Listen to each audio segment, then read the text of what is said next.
Hey hello everyone, এটা হচ্ছে 2024 সালের শেষ ভিডিও এবং আজকের ভিডিওতে আমরা কথা বলবো যে 2025 সালে কোন কান্ট্রিগুলোতে আপনাদের পড়াশোনা করতে যাওয়া উচিত বা আমার মতে কোন কান্ট্রিগুলো পড়াশোনার জন্য বেস্ট ইন 2025।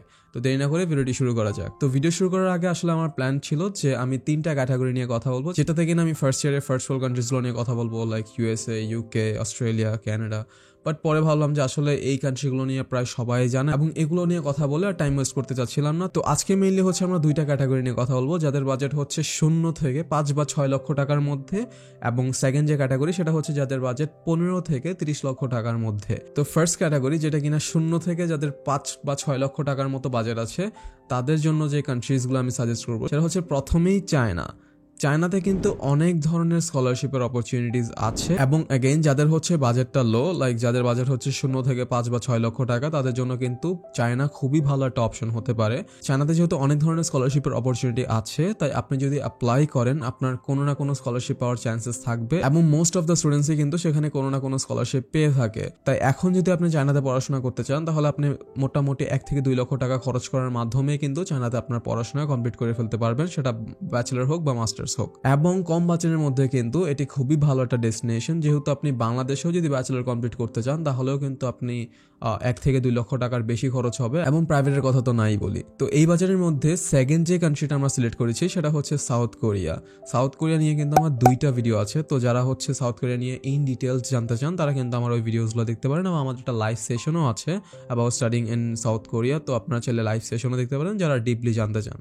তো সাউথ কোরিয়ার যে বিষয়টা সেটা হচ্ছে সাউথ কোরিয়া এখন অনেক বেশি ইন্টারন্যাশনাল স্টুডেন্টস যাচ্ছে, এবং তারা কিন্তু ইন্টারন্যাশনাল স্টুডেন্টসদের জন্য বিভিন্ন ধরনের সুবিধাও দিয়ে থাকছে। সো সাউথ কোরিয়ার যে বিষয়টা সেটা হচ্ছে সাউথ কোরিয়ার বিভিন্ন ইউনিভার্সিটিস কিন্তু আইএলস এর উপর বেস করে অনেক ধরনের স্কলারশিপ দিয়ে থাকে, এবং সেটা স্কলারশিপ আসলে বলা যায় না, সেটা হচ্ছে পার্শিয়াল একটা স্কলারশিপ দেওয়া হয়, যেটা কিনা আপনার ইউনিভার্সিটির ফার্স্ট সেমিস্টার অবধি থাকবে, এবং আফটার দ্যাট হচ্ছে আলাদা কিছু রিকোয়ারমেন্টস থাকে। ওই রিকোয়ারমেন্টসগুলো যদি আপনারা ফুলফিল করেন, দেন হচ্ছে স্কলারশিপগুলো কন্টিনিউ হয়। তো আমি যেটা বলবো সেটা হচ্ছে সাউথ কোরিয়াতে যদি আপনাদের আইএলসে 7 বা 7.5 থাকে, তাহলে কিন্তু আপনাদের 100% স্কলারশিপ পাওয়ার চান্সেস আছে।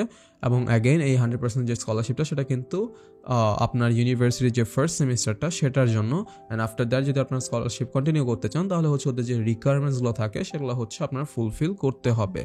এবং ধরলাম যে আপনি কোনো স্কলারশিপ পাবেন না, বা আপনার ধরেন 6 আসলো বা 6.5 আসলো আইএলসে, যদিও 6.5 থাকলেও কিন্তু আপনি 50 to 70% স্কলারশিপ পেতে পারেন from some universities. But again ধরলাম যে আপনি কোনো ধরনের স্কলারশিপও পেলেন না, তাও কিন্তু আপনি চাইলে কোরিয়াতে 5 থেকে 7 লক্ষ টাকার মধ্যেই চলে যেতে পারবেন ব্যাচেলর বা মাস্টার্স করতে, এবং সেখানে যাওয়ার পর আপনার জব করে tuition fees and living cost বা আদার যে খরচগুলো থাকে সেটা কিন্তু চাইলে আপনি বেয়ার করতে পারবেন। এবং অ্যাগেইন বলবো, স্টাডি ইন কোরিয়া নিয়ে আমাদের একটা লাইভ আছে, তাই যারা হচ্ছে একদম রিয়েল এক্সপিরিয়েন্সটা জানতে চান ফ্রম আ স্টুডেন্ট যে কিনা অলরেডি সাউথ কোরিয়াতে পড়াশোনা করতেছে, তো আপনারা চাইলে লাইভটা দেখে আসতে পারেন। এবং থার্ড যে কান্ট্রিটা নিয়ে কথা বলবো, অনেকে এখন ভাবতে পারেন যে কম বাজেটের মধ্যে আমি জাস্ট এশিয়ান কান্ট্রিজগুলো নিয়ে কথা বললাম, লাইক চায়না এবং সাউথ কোরিয়া। তো এখন হচ্ছে আমি একটা ইউরোপের সেঞ্জেন কান্ট্রি নিয়ে কথা বলবো, সেটা হচ্ছে বুলগেরিয়া। বুলগেরিয়া নিয়ে কিন্তু বাংলাদেশের স্টুডেন্টরা বেশি কিছু জানে না, এবং আমার একটা প্ল্যান আছে আসলে বুলগেরিয়া নিয়ে ভিডিও বানানোর।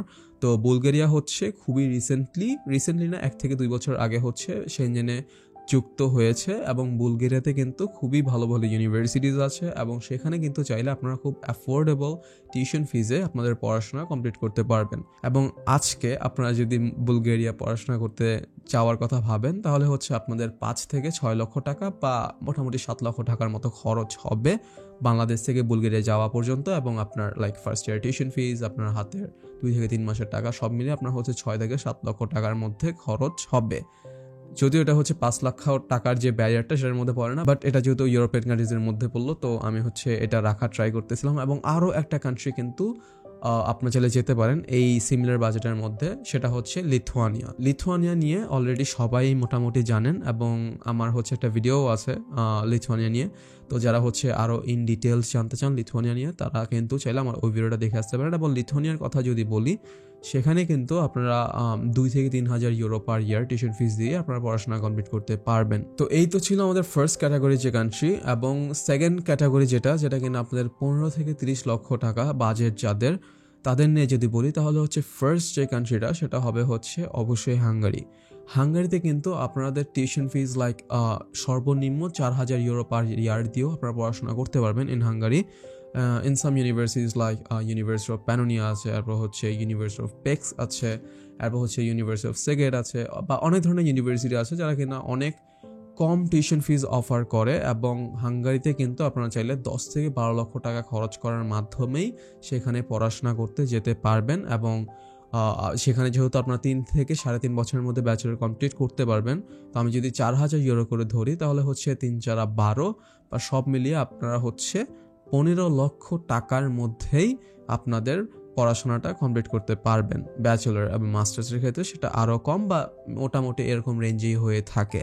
তো আপনারা যদি ইউরোপের কোনো কান্ট্রিতে 10 থেকে 12 লাখ বা 15 লাখ টাকার বাজেটের মধ্যে যেতে চান, তাহলে কিন্তু আপনারা হাঙ্গারি যেতে পারেন। এবং হাঙ্গারির অ্যাম্বাসি কিন্তু বাংলাদেশে আছে। এবং আরেকটা জিনিস বলতে ভুলে গিয়েছিলাম, সেটা হচ্ছে চায়নার অ্যাম্বাসিও বাংলাদেশে আছে, সাউথ কোরিয়ার অ্যাম্বাসিও বাংলাদেশে আছে, এবং হচ্ছে বুলগেরিয়ার যে অ্যাম্বাসিটা সেটা হচ্ছে ইন্ডিয়া, বাট হয়তোবা এটা বাংলাদেশে খুব জলদি, লাইক বাংলাদেশের যে ভিএফএস সেটার আন্ডারে এসে পড়বে হোপফুলি। এখনো সেটা আসে নাই, বাট কথা চলতেছে। আর হচ্ছে হাঙ্গারি যে অ্যাম্বাসির কথাটা বলতেছিলাম সেটা তো অবশ্যই বাংলাদেশের ঢাকাতেই আছে। তো সেকেন্ড যে কান্ট্রিটা নিয়ে কথা বলবো সেটা হচ্ছে সুইডেন। সুইডেন হচ্ছে খুবই ভালো একটা কান্ট্রি। যারা হচ্ছে 2025 সালে বিদেশে পড়াশোনা করতে চান, এবং সুইডেনের যদি কিছু সুবিধা নিয়ে কথা বলি তাহলে হচ্ছে সুইডেনে কিন্তু আপনারা অ্যাজ আ স্টুডেন্ট বা অ্যাজ অ্যান ইন্টারন্যাশনাল স্টুডেন্ট আপনারা কিন্তু ফুল টাইম আপনাদের যে জবটা সেটা কন্টিনিউ করতে পারবেন কোনো বাধা ছাড়া। দেখা যায় হচ্ছে বেশিরভাগ ইউরোপিয়ান কান্ট্রিজে আপনার 20 ঘন্টা বা 24 ঘন্টার একটা ওরা রেঞ্জ দিয়ে থাকে ইন্টারন্যাশনাল স্টুডেন্টসদের জন্য, বাট সুইডেনের ক্ষেত্রে সেখানে কোনো রেঞ্জ বা কোনো বাধা নেই। তো সুইডেনে যদি আমি আরও কিছু ইনফরমেশন দেই, সেটা হচ্ছে সুইডেন কিন্তু এত বেশি অ্যাফোর্ডেবল না হাঙ্গারির মতো। তো আপনার টিউশন ফিসটা হচ্ছে 8 থেকে 10,000, 8 বলবো না, প্রায় 10 থেকে 12,000 ইউরোর মতো হয়ে থাকবে পার ইয়ার। সো অবশ্যই আপনাকে সাজেস্ট করবো, আপনি হয়তো 15 লক্ষ টাকা খরচ করে সুইডেন চলে যেতে পারবেন, বাট সেখানে গিয়ে আপনি সার্ভাইভ করতে পারবেন না। যদিও সেখানে হচ্ছে ফুল টাইম জব অপরচুনিটিস আছে অ্যান্ড আদার থিংস, বাট এখন কিন্তু পুরো ইউরোপে একটা job crisis or something like that চলতেছে বা কন্টিনিউ। সো আপনি গিয়েই যে সাথে সাথে জব পেয়ে যাবেন এবং আপনি খুব ওয়েল সেটেলড হয়ে যাবেন, সো এটা ভাবার কোনো মানেই হয় না। তা আমি বলবো যাদের হচ্ছে 20 থেকে 25 লক্ষ টাকা বাজেট আছে তারাই হচ্ছে সুইডেনটা চুজ করবেন। এছাড়া সুইডেন চুজ করলে আপনাদের অনেক হয়তো প্রবলেম ফেস করতে পারেন সুইডেন যাওয়ার পর, বাট হ্যাঁ 15 লক্ষ টাকার মধ্যে আপনি কিন্তু বাংলাদেশ থেকে সুইডেন চলে যেতে পারবেন ফর ইউর স্টাডি। এবং সুইডেনের যে পিআর অপরচুনিটি সেটাও কিন্তু খুবই ভালো। আপনি সুইডেনে খুবই জলদি পিআর পেতে পারবেন। আপনার পড়াশোনার পর সেখানে যদি আপনি 3 বছর জব করেন তাহলে হচ্ছে সেখানে আপনি পিআরের জন্য অ্যাপ্লাই করতে পারেন। এবং আরও একটি যে কান্ট্রি আমার লিস্টে আছে সেটা হচ্ছে বেলজিয়াম। বেলজিয়াম কিন্তু খুবই ভালো একটা কান্ট্রি, এবং বেলজিয়ামে কিছু ইউনিভার্সিটিজ আছে যেখানে কিন্তু আপনি 4 থেকে 5,000 বা 6,000 ইউরো পার ইয়ারের মধ্যে পড়াশোনা করতে পারবেন। বাট সেটা হচ্ছে কিছু কিছু ইউনিভার্সিটি বা 1 থেকে 2টা ইউনিভার্সিটি আছে, বা পাবলিক যে ইউনিভার্সিটিসগুলো আছে সেখানে হয়তো আপনি কমে পড়াশোনা করতে পারবেন। বাট বেশিরভাগ বাংলাদেশি স্টুডেন্ট যে ইউনিভার্সিটিগুলোতে গিয়ে থাকে সেখানে কিন্তু প্রায় 10 থেকে 12,000, ইভেন 13-14,000 ইউরো পড়ে থাকে।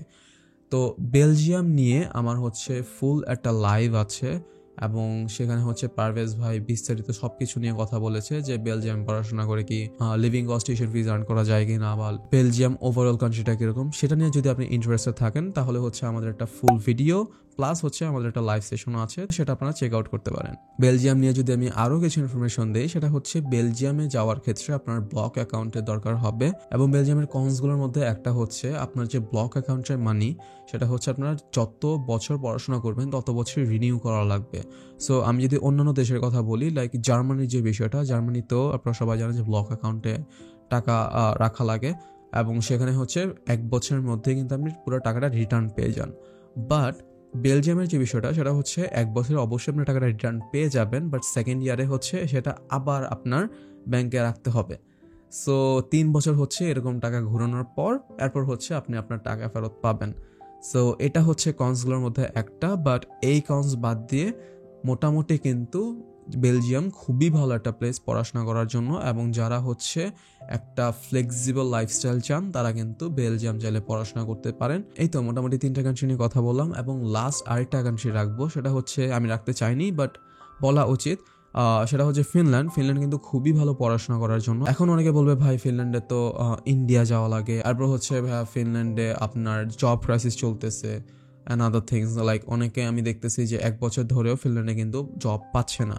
সো হ্যাঁ, ওই জিনিসগুলো আমি মানি, এই জন্যই আমি হচ্ছে ফিনল্যান্ড কান্ট্রিটা আমি এই লিস্টে রাখতে চাইনি। বাট এখানে কিছু ফ্যাক্টরস আছে, সেটা হচ্ছে ফিনল্যান্ডে কিন্তু আপনারা স্কলারশিপে অ্যাপ্লাই করতে পারবেন। ফিনল্যান্ডের ইউনিভার্সিটিসগুলো কিন্তু বিভিন্ন বেসিসে আপনাকে স্কলারশিপ দিয়ে থাকে। লাইক আপনার যদি স্যাটে খুব ভালো একটা স্কোর থাকে তাহলে কিন্তু আপনি ফিনল্যান্ডের ইউনিভার্সিটিসগুলো থেকে স্কলারশিপ পেতে পারেন। এমন যাদের বাজেটটা আছে সেখানে পড়াশোনা করার, তারা কিন্তু অবশ্যই চাইলে সেখানে পড়াশোনা করতে পারেন। এবং ফিনল্যান্ডের ভিসা রেশিওর কথা যদি বলি, ফিনল্যান্ডে কিন্তু খুবই ভালো ভিসা রেশিও এবং মোটামুটি বলা যায় 90 to 100% ভিসা রেশিও। সো আপনার যদি কোনো ঝামেলা ছাড়া কোনো ইউরোপিয়ান কান্ট্রিতে পড়াশোনা করতে যেতে চান, সো আপনারা কিন্তু চাইলে ফিনল্যান্ডটা চুজ করতে পারেন।